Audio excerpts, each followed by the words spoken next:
서울 마포구에 위치한 한 빌딩의 외벽에 대형 플래카드가 걸렸습니다. 한중동인 남성의 사진과 함께 한국에 온 걸 환영한다는 문구가 적혀 있었는데요. 이 남성이 누구이길래 빌딩만한 플래카드를 내걸어서 환영하는 것일까요? 플래카드가 걸린 건물은 정유회사 S-오일의 본사로, 플래카드 속 인물의 정체는 S-오일의 대주주이자 사우디아라비아의 왕세자인 무함마드 빈 살만이었습니다. 세계 최대 산유국의 최고 권력자이자 세계에서 가장 많은 재산을 보유한 왕가의 주인으로 총 2조 달러, 한화로 약 2,800조 원의 재산을 보유하고 있습니다. 빈 살만 왕세자의 손에 전 세계 석유의 가격 결정권이 쥐어져 있다고 해도 과언이 아닌데요.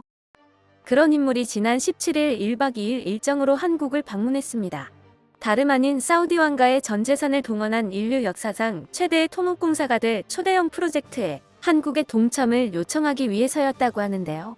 그런데 빈 살만 왕세자가 한국으로 출발하기 직전 머무를 예정이었던 호텔을 바꿔 한바탕 소동이 일어났었다고 합니다. 게다가 한국을 방문한 직후 모든 일정을 취소해버려 큰 논란이 되고 있습니다. 어떻게 된 일인지 자세한 소식 알아보도록 하겠습니다. 무함마드 빈 살만 왕세자는 뭐든 다 할 수 있는 남자, 미스터 에브리싱이라는 별명으로 불리고 있습니다. 아직 왕세자의 신분이지만 사우디 안에서는 왕 이상의 왕으로 불리고 있는데요. 1935년생으로 일선에서 물러난 압두라지츠 현 사우디 국왕을 대신해 사실상 사우디를 통치하고 있다고 볼 수 있습니다. 세계 최고의 산유국 사우디아라비아의 왕세자 빈 살만은 겨우 37세의 나이로 사우디의 정권을 거머쥐고 전 세계 석유 시장을 뒤흔들고 있습니다. 이렇게 세계적인 영향력을 가진 인물이 직접 한국을 방문했다는 소식에 전 국민의 시선이 집중됐었습니다. 또한 빈 살만 왕세자가 한국에서 머무르게 될 숙소에도 많은 관심이 집중됐었는데요. 지난 17일 0시 30분에 서울공항을 통해 입국한 빈 살만 왕세자는 서울 소공동에 위치한 롯데호텔 로열 스위트룸에 투숙했습니다. 그런데 호텔 업계인들은 빈 살만 왕세자가 미 대통령들이 방한 숙소로 사용하는 그랜드 하얏트 호텔이 아닌 롯데호텔을 선정했다는 소식에 의문을 표했는데요. 지난 5월 한국을 방문했던 바이든 대통령도 그랜드 하얏트 호텔을 선택했었습니다. 남산 아래 고지대에 위치해 보안에 유리하고 비상시 헬리콥터 착륙장으로 빠르게 이동할 수 있다는 점 때문이었죠. 하지만 빈 살만 왕세자는 한국의 치안을 믿고 있었기에 보안을 조금 낮추더라도 좀 더 취향에 맞는 롯데호텔을 선택한 것이었습니다. 빈 살만 왕세자가 묵은 이그제큐티브 타워 스위트룸은 1박에만 2,200만 원이 드는 프리미엄 객실로 국빈들이 주로 이용하는 곳입니다. 게다가 동행한 수행원들을 위해 같은 호텔에 무려 400여 개의 객실을 2주 동안 대여하며 세계 최고 부자다운 씀씀이를 보여주었습니다. 빈 살만 왕세자가 도착한 호텔 입구에는 흰 가림막이 쳐져 있었는데요. 무장 경호 인력이 배치되고 폭발물 탐지견도 수색에 나서며 철저한 경호가 이루어졌습니다. 그리고 이곳에서 오후 5시 경 국내 주요 대기업 총수들과 티타임을 겸한 회담을 가졌습니다.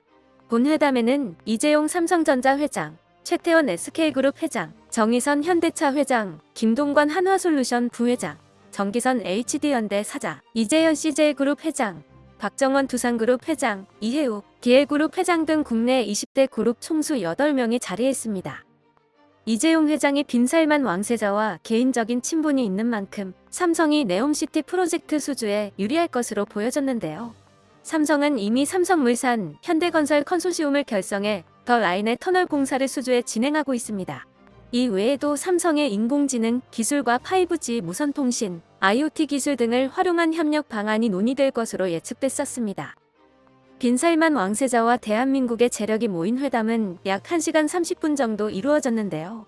이날에 삼성물산, 포스코, 한국전력, 한국남부발전, 한국석유공사로 구성된 국내 컨소시엄이 사우디 국부펀드와 65억 달러 규모의 그린수소 플랜트 건설 추진 프로젝트의 양해각서를 체결했다고 합니다. 사우디 홍해 연안 얌부시에 39만 6,694제곱미터 규모의 그린수소 공장을 짓는 이번 프로젝트에는 삼성물산 등 민간기업과 한전 등 에너지 공기업이 힘을 합친다고 합니다. 석유에서 벗어나 친환경 에너지 기조로 흘러가는 세계의 흐름을 막을 수 없다면 사우디에서 가장 앞장서겠다는 의지가 담긴 프로젝트입니다. 또한 현대로템은 철도협력 양해각서를 작성했고 국내 건설사 3곳은 빈 살만 왕세자가 대주주인 S-오일과 대규모 석유화학 생산 설비 건설 계약 3건을 맺었다고 합니다.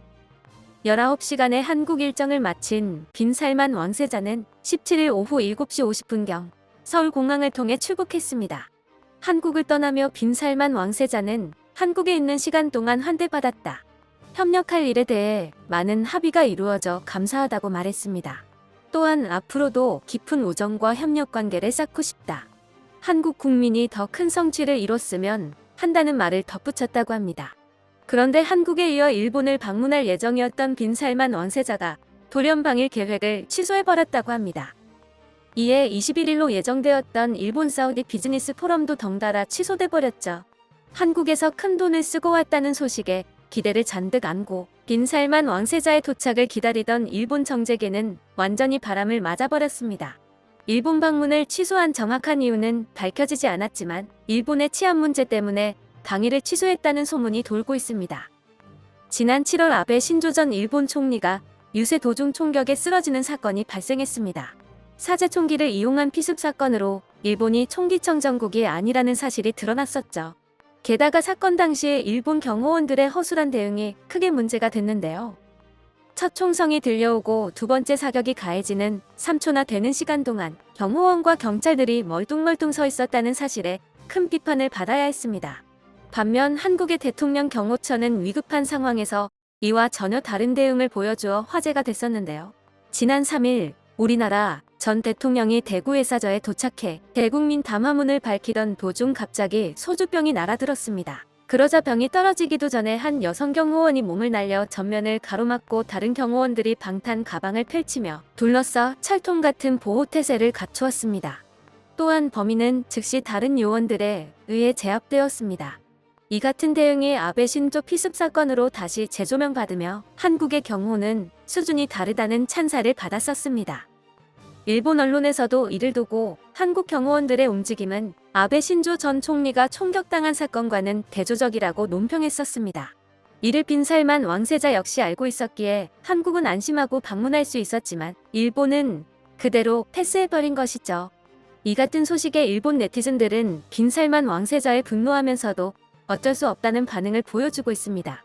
빈 살만 왕세자가 한국에 이토록 러브콜을 보내오는 이유는 한국의 뛰어난 산업기술과 전 세계에 먹히는 K문화 때문인데요. 2016년 빈 살만 왕세자는 사우디아라비아를 현대화시키기 위해 비전 2030이라는 프로젝트를 발표했습니다. 석유 고갈에 대비해 사우디의 경제 구조를 다각화하기 위한 경제개혁 프로젝트인데요. 이 비전 2030의 계획 중 하나가 바로 네옴시티 프로젝트입니다.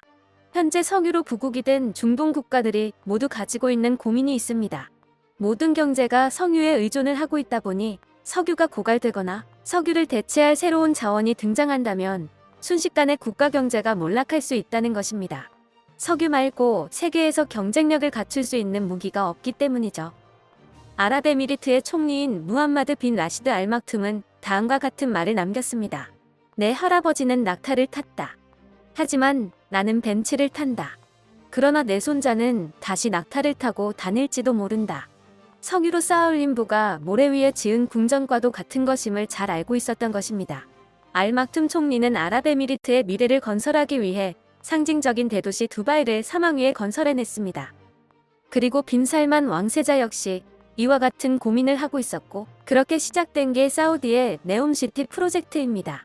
5천억 달러 우리 돈으로 약 669조 원이라는 천문학적인 예산이 들어가는 이 프로젝트는 사우디 북서부 홍해 인근의 서울 면적의 44배 규모에 달하는 미래도시를 건설하는 계획입니다.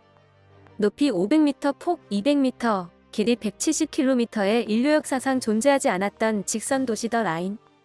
바다 위에 건설되는 첨단 산업단지 옥사곤. 2029년 동계올림픽이 개최될 예정인 미래 휴양도시 트로제나. 총 3개의 거대 도시를 건설하는 인류 역사상 최대의 토목공사입니다. 국가의 사활을 건 프로젝트의 과거 중동에서 한국이 보여주었던 저력을 다시 한번 빌리기 위해 빈 살만 왕세자가 직접 한국을 찾아왔던 것입니다. 2019년에는 사우디 최초로 비중동권 가수인 BTS가 콘서트를 개최했었는데요. 사우디 청년들을 각자의 개성을 뽐내면서도 세계적인 인재로 손꼽히는 한국 청년들처럼 만들기 위한 문화 개방의 일환이었습니다. 미국의 영향력에서 벗어나 새로운 경제 구조를 만들어내려 하는 사우디에는 사막의 도시를 만들어냈던 한국 건설의 저력이 필요합니다. 한국은 미국과 중국의 싸움에 휘둘리지 않을 새로운 경제 파트너가 필요합니다. 두 국가의 긴밀한 협력은 양 국가 모두의 이득이 되는 선순환 구조를 만들어줄 것으로 기대받고 있습니다. 사우디에서 진행되는 네옴시티 프로젝트에서도 한국 기업들의 저력을 보여주며 불황에서 벗어날 수 있는 계기가 될 것이라 기대해봅니다. 끝까지 시청해주셔서 감사합니다. 도움이 되셨다면 좋아요를, 다른 이야기도 궁금하시면 구독을 눌러주세요.